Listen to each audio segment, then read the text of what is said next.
నమస్తే. Welcome to our channel. నేను సిరి. ఈ రోజు మనతో పాటు ఉన్నారు ప్రముఖ రాజకీయ విశ్లేషకులు శ్రవణ్ కుమార్ గారు. నమస్కారం సార్. నమస్తే అండి. సార్ ఇప్పుడు చూస్తున్నట్టయితే టీడీపీ, జనసేన, బీజేపీ పొత్తుతో అంటే ఏపీలో భారీ మెజారిటీతో గెలిచే అవకాశాలు ఉన్నాయని అంటున్నారు. ఇందులో ఎంతవరకు వాస్తవం ఉంది? అంటే వైసీపీ చాలా ఓడిపోతుంది. ఇంకా ఈసారి పతనమే వైసీపీకి అని చెప్పేసి కూడా మనకు వార్తలొస్తున్నాయి. ఇందులో అంటే దీన్ని ఎలా చూడాలి సార్? రాబోయే 2024 అసెంబ్లీ అండ్ పార్లమెంట్ ఎన్నికల నేపథ్యంలో ఈ పొత్తులనేది కీలకమైనటువంటి అంశం. హ్మ్. ఇన్ని రోజుల వరకు ఎన్డీఏ కూటమికి తెలుగుదేశం పార్టీ దూరంగా ఉంది. ఈ 2 పార్టీలు కలవవు. ఎన్డీఏ కూటమిలోకి తెలుగుదేశం పార్టీ రాదు అనేటువంటి ప్రగాఢ నమ్మకంతోటి, ఎందుకంటే వైఎస్ఆర్ పార్టీ చేయాల్సినటువంటి కార్యక్రమాలన్నీ కూడా చేసి పెట్టింది.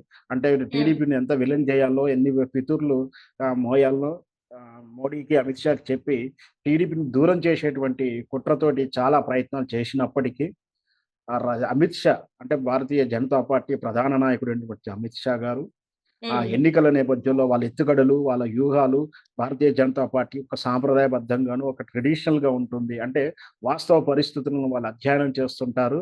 ఏ third party ఏజెన్సీలని నమ్మదు Bharatiya Janata party. మొదటి నుంచి కూడా తన సంస్థాగతమైనటువంటి నిర్మాణం, సంస్థాగతమైనటువంటి నిర్వహణ మాత్రమే నమ్ముకొని ఉంటుంది. ఆ విధంగా ఆంధ్రప్రదేశ్‌లో ఏ విధంగా ఏ ఏ పార్టీలకు ఎలా ఉందనేటువంటి ప్రజల యొక్క నాడి ఎటువైపు ఉందో కూడా స్పష్టంగా సొంతంగా భారతీయ జనతా పార్టీ సర్వే చేయించుకుంటుంది. హ్మ్. దానిని బట్టి వైఎస్ఆర్ పార్టీ గత 5 ఏళ్ల నుంచి ప్రభుత్వం ఏ విధంగా ప్రజలను దోచింది, ప్రజలకు విధానానికి దూరంగా ఉందో, ఎంత రాక్షస పరిపాలన జరిగిందో, రాబోయేటువంటి ఎన్నికల్లో ప్రజలు వైఎస్ఆర్ పార్టీని ఖచ్చితంగా ఓడించేటువంటి దృఢ సంకల్పం ఉన్నారనే విషయాన్ని కూడా గ్రహించింది భారతీయ జనతా పార్టీ. అందుకనే మరి ఎవరి వైపు ఉన్నది అంటే ప్రజలంతా కూడా తెలుగుదేశం పార్టీ వైపు, చంద్రబాబు నాయుడు విజనరీ వైపు ఉన్నారని కూడా అర్థం చేసుకొని, ఈరోజు ఎన్డీఏ కూటమిలోకి భారతీయ జనతా పార్టీ ఈరోజు 39వ పార్టీగా తెలుగుదేశం పార్టీని చేర్చుకోవడం జరిగింది. హ్మ్. వాస్తవానికి భారతీయ జనతా పార్టీకి గాని, తెలుగుదేశం పార్టీకి ఈనాడు కొత్త మైత్రి బంధం కొత్తదేం కాదు. ఆనాటి ముందు తరం తెలుగుదేశం పార్టీ చైర్మన్ అయినటువంటి ఎన్టీ రామారావు నుంచి మొదలుపెడితే, ఆనాటువంటి ప్రధాన నాయకులు వాజ్పేయి, అద్వానీ గారి నుంచి మొదలుపెడితే, ఈ రోజు వరకు కూడా భారతీయ జనతా పార్టీ, తెలుగుదేశం పార్టీ స్నేహబంధం అనేది మొదటి నుంచి కూడా ఉంది. హ్మ్. చంద్రబాబు నాయుడు యొక్క పరిపాలన విధానం విషయంలో గాని, విజనరీ విషయంలో గాని మనకు తెలుసు నేషనల్ ఫ్రంట్ చైర్మన్ కూడా చంద్రబాబు నాయుడు గారు ఏ విధంగా కీలక పాత్ర వహించి, ఆ రోజు వాజ్పేయి గారు ప్రధానమంత్రి అవ్వడానికి ఏ విధంగా కృషి చేసిన విషయం కూడా అందరికీ తెలిసిన విషయమే. అంచేతనే చంద్రబాబు నాయుడుని ఈరోజు మళ్ళీ ఎన్డీఏ కూటమికి ఆహ్వానించారు. ఎన్డీఏ కూటమిలోకి పొత్తులు ఖరారు కాగానే వైఎస్ఆర్ పార్టీకి ఒక్కసారిగా మైండ్ బ్లాక్ అయిందని చెప్పొచ్చు. ఖచ్చితంగా రాబోయేటువంటి ఎన్నికల్లో ఈ మైత్రి బంధం అనేది ఖచ్చితమైనటువంటి కీలకం కాబోతుందని చెప్పొచ్చు. రైట్.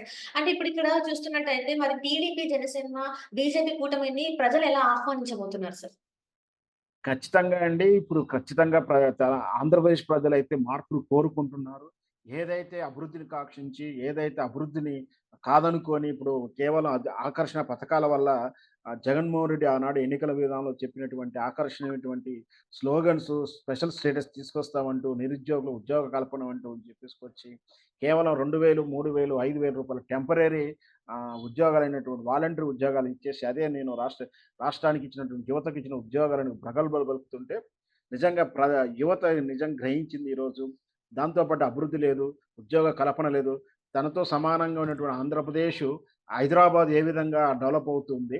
హ్మ్. చంద్రబాబు నాయుడు ఉన్నప్పుడు వచ్చిన ఇన్వెస్ట్‌మెంట్‌లు ఈరోజు రావట్లేవు. వచ్చిన ఇన్వెస్ట్‌మెంట్‌లు కాస్త వెనక్కెళ్ళిపోతున్నాయి. ఇవన్నీ కూడా ఉపాధిని, ఉద్యోగాన్ని ఆకాంక్షిస్తున్నటువంటి తెలుగు ప్రజలు, ఆంధ్రప్రదేశ్ ప్రజలు క్లియర్‌గా మనం మోసపోయామని అర్థం చేసుకున్నారు.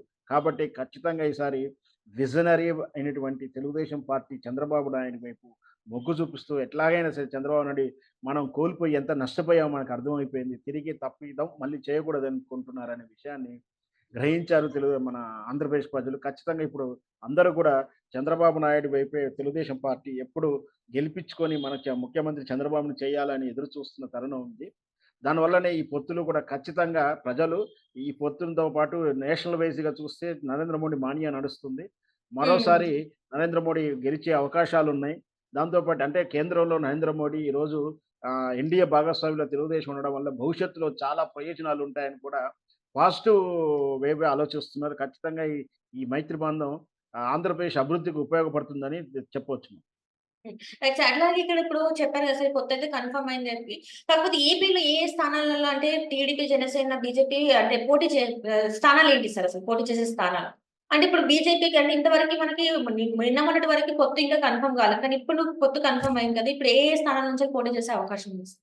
ఇప్పుడు అందుతున్న సమాచారం ప్రకారం ఈ కొత్తగా ఎన్డీఏ కూటమిలో చేరిన తర్వాత బీజేపీకి ఆంధ్రప్రదేశ్‌లో 5 5 ఎంపీ స్థానాలు, 9 అసెంబ్లీ స్థానాలు కేటాయిస్తున్నట్టుగా తెలుస్తుంది. పూర్తి సమాచారం ఇంకా రాలేదు. ఇంకా అధికారికంగా ప్రకటన చేయాల్సింది. అయితే ఈ హ్మ్. ఎంపీ స్థానాలు 5 ఎంపీ స్థానాలు అరకు, రాజమండ్రి, నరసాపురం, తిరుపతి, రాజంపేట లేదా హిందూపురం ఈ స్థానాలకైతే ప్రాముఖ్యత బీజేపీ అడుగుతుంది. తెలుగుదేశం కూడా సుముఖత వెల్లడిచేసింది. దీంట్లో ఒక హ్మ్. ఎంపీ స్థానంలో తిరుపతి ఎంపీ స్థానం బీజేపీకెళ్ళడం అనేది చాలా కీలక అంశం కూడా చెప్పొచ్చు. ఎందుకంటే తిరుపతిలో మన హిందువులు ఐక్యమైనటువంటి తిరుమల దేవస్థానం పరిధిలోకొస్తుంది. మనకు హ్మ్. వారణాసిలో నరేంద్ర మోడీ గారి బీజేపీ పార్టీ గెలిచిన తర్వాత వారణాసి ఏ విధంగా అయితే హిందూ ఐక్యమైనటువంటి కాశీ అభివృద్ధి ఏ విధంగా జరిగిందో, ఈ తిరుపతి కూడా బీజేపీ తరఫున ఎంపీగా స్థానానికి మనం కేటాయిస్తే, అక్కడ బీజేపీ ఎంపీ గాని భవిష్యత్తులో గెలిస్తే మంచి హిందూ ఐక్యమైనటువంటిది సంస్థ యావత్ దేశమంతా కూడా తిరుపతి వెంకటేశ్వర స్వామిని ఈ కలియుగ దైవంగా కొలుస్తాం. ఖచ్చితంగా అభివృద్ధి బాగా జరుగుతుంది. అక్కడ ఉన్నటువంటి ఇన్నాళ్ళు ఉన్నటువంటి అన్యమతస్థుల ఉద్యోగాలు గాని, అన్యమతస్థుల మత ప్రార్థనలు గాని, అన్యమతస్థుల జోక్యం గాని కూడా రేపు భవిష్యత్తులో ఉండకపోవచ్చు. తిరుపతి ఎంపీ స్థానం బీజేపీ కేటాయించడం అంటే మంచి నిర్ణయంగా చెప్పొచ్చు. అలాగే అసెంబ్లీ స్థానాలు బీజేపీకి గుంటూరు వెస్ట్ ఒకటి, విశాఖ నార్త్ ఒకటి, జమ్మలమడుగు ఒకటి, కైకలూరు, ధర్మవరం, కాళహస్తితో పాటు తిరుపతి అసెంబ్లీ స్థానం కూడా బీజేపీకి కేటాయించే అవకాశాలు ఎక్కువగా కనపడుతున్నాయి. హ్మ్. ఒకవైపు జనసేన పార్టీ జనసేన పవన్ కళ్యాణ్ యొక్క యువత క్రేజీ ఇటు హిందువులు అయినటువంటి భారతీయ జనతా పార్టీ హిందువులు ఓటు శాతము, నరేంద్ర మోడీ అభివృద్ధి మంత్రము, Narendra Maria, Telugu Desam party Chandrababu Naidu visionary 3 ఒకే కాలంలో ఒకే పొత్తులో కలిసి రావడం అనేది భవిష్యత్తులో ఆంధ్రప్రదేశ్‌కు చాలా అభివృద్ధి సూచకంగా చెప్పొచ్చు. కలిసొచ్చే అంశం కూడా మనం చెప్పొచ్చు.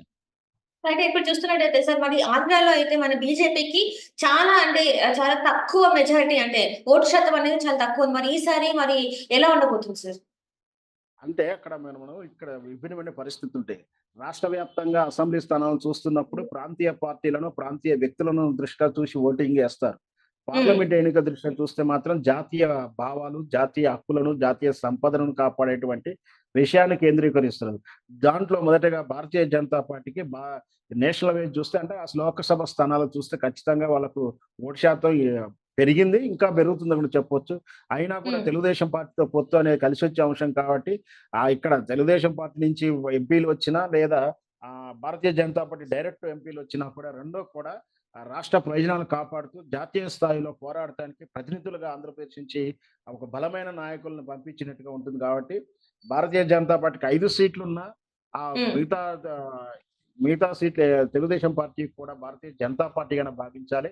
ఎందుకంటే భారతీయ జనతా మిత్రబంధం ఉంది. దాంతో పాటు రాష్ట్ర ప్రయోజనాలు గతంలో చేసిన పొరపాటును అంటే అది అనుకోకుండా జరిగినటువంటి ఈ బీజేపీ పార్టీ చేసిన పొరపాట్లు గాని, బీజేపీ పార్టీ చేసినటువంటి విధానాలను ఈసారి సర్దుబాటు చేసుకుంటూ రేపు హ్మ్. ఎన్నికల ముందు ఖచ్చితంగా ఈ ఎన్నికల ఎజెండాలకు రేపు ఎన్నికల్లో భారతీయ జనతా పార్టీ, తెలుగుదేశం పార్టీ కలిసి పనిచేయడం వల్ల ఆంధ్రప్రదేశ్ సమైక్య రాష్ట్రం కన్నా ఇంకెక్కువ అభివృద్ధి చెందుతూ స్పెషల్ స్టేటస్ కన్నా ఇచ్చినటువంటి ప్యాకేజీలని మళ్ళీ పెంచేసి ఖచ్చితంగా ఆంధ్రప్రదేశ్‌లో కొత్త ఉద్యోగ కల్పన కోసం పెట్టుబడులని కేంద్ర ప్రభుత్వం భారతీయ జనతా పార్టీ సహకరిస్తుంటుంది. హ్మ్. ఖచ్చితంగా కలిసొచ్చే అంశమే అవుతుంది ఈ పొత్తు అనేది. రైట్. అట్లనే ఇప్పుడు మరి వైసీపీ పరిస్థితి ఎలా ఉంటదంటారు సార్? వైసీపీ నిజాలు మన గతంలో కూడా గ్రామీణ స్థాయిలో ఒక సామెత ఉంటుంది. అబద్ధాలు ఎప్పుడు కూడా శాశ్వతంగా నిలబడవని. ఏదైతే హ్మ్. ఇప్పుడు అబద్ధాల మీద, అభూత కల్పనల మీద ఆ రోజు ఉన్నటువంటి చంద్రబాబు నాయుడు మీద స్పెషల్ స్టేటస్ అని ఒకవైపు యువతకు ఉద్యోగాలని చెప్పేసి నిరుద్యోగ ఉద్యోగం ఇస్తా లేతే నిరుద్యోగులకు నిరుద్యోగ వృత్తి ఇస్తా అని చెప్పేసి రెండిటిని ఎగ్గొట్టి ఇప్పుడు మన కొత్తగా కొత్తగా చెప్పడానికి అబద్ధాలు కూడా లేవు. ఎందుకంటే చాలా వరకు అభివృద్ధి పథకాల పేరు మీద, సంక్షేమాల పేరు మీద రకరకాలైనటువంటి ఉచిత పథకాలు ప్రకటించేసాడు ఆల్రెడీ. కొత్తగా హ్మ్. ప్రకటిస్తానికి కూడా అవకాశం లేనటువంటి పథకాలు. దాంతోటి జనాలు నమ్మలేని పరిస్థితులు. అందుకనే ప్రజల్లో మీరు అబ్జర్వ్ చేశారో లేదో, అధికారంలో ఉన్నటువంటి పార్టీల ఎమ్మెల్యేలను మారుస్తున్నారంటే ఇన్నాళ్ళు పార్టీ అభివృద్ధి జరగలేదని వాళ్ళు ఇండైరెక్ట్‌గా ఒప్పుకుంటున్నట్టే. అదే పార్టీ అభివృద్ధి చేసి ఉంటే, ప్రజలను మన్ననలు పొంది ఉంటే, ఈరోజు సిట్టింగ్ స్థానాలు మార్చాల్సిన పరిస్థితి ఆ పార్టీకి రాకుండా ఉండేది. అంటే స్వయంగా వాళ్ళకు వాళ్ళు ఒప్పేసుకుంటున్నారు. మేము చేసినటువంటి అభివృద్ధి ఏమీ లేదు. ప్రజలు అందుకనే ఆ స్థానిక ఎమ్మెల్యేలను వ్యతిరేకత ఉన్నారు కాబట్టి, ఎమ్మెల్యేలను మారుస్తూ, స్థానాలు మారుస్తూ రకరకాల విన్యాసాలు చేస్తుంది. ఖచ్చితంగా ప్రజలు అర్థం చేసుకున్నారు. ఈ కలయిక అంటే పొత్తుల కలయిక ఖచ్చితంగా వైఎస్ఆర్ పార్టీకి పెద్ద దెబ్బ అనే చెప్పొచ్చు. Right sir. Right. Thank you so much sir. మీరు మాతో పాటు జూమ్ కాల్‌లో వచ్చినందుకు ధన్యవాదాలు.